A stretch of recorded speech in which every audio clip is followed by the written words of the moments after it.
Okay, we're gonna go on to the last topic. Cyclists and drivers, will they ever get along? What do you think?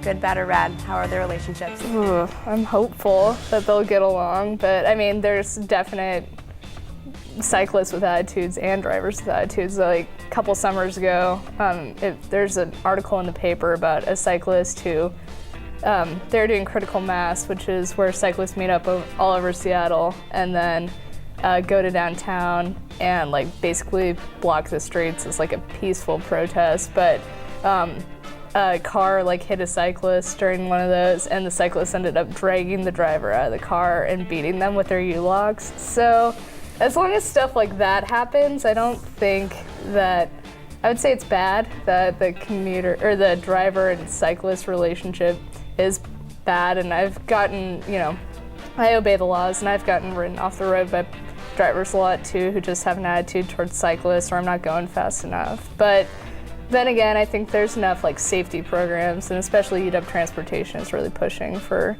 more understanding. And Seattle just spent $2.5 million on a cyclist program to get more lanes in the streets. So hopefully it's going to get better from here. What about when you're driving? Like, how do you feel when you see a cyclist and you have to pass them? It's definitely annoying when they decide that they're gonna stay in the lane and not get off far enough so that you have to merge over, and when there's traffic. So I've definitely spent like a good 5 minutes behind a bike before I can like get around it, and that's just, I don't know, maybe they can be a little more aware of that. Okay, well, my fellow drivers, they say that, they think that cyclists they want to be treated as vehicles, but people who don't follow the same rules.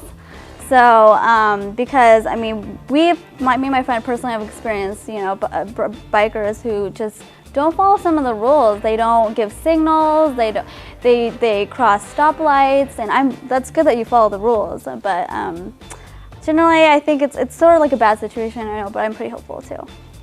The one thing I hate is when I'm in a car and then there's a cyclist and I know I can pass them, but I'm just too scared. I'm gonna hit them, and they're like, go, go. And then I'm like, no, I'll just cruise behind you for like 5 miles. Alrighty, that is about all the time we have for this week. Everybody have a safe trip home, and we hope to see you next time on The Good, the Bad, and the Rad.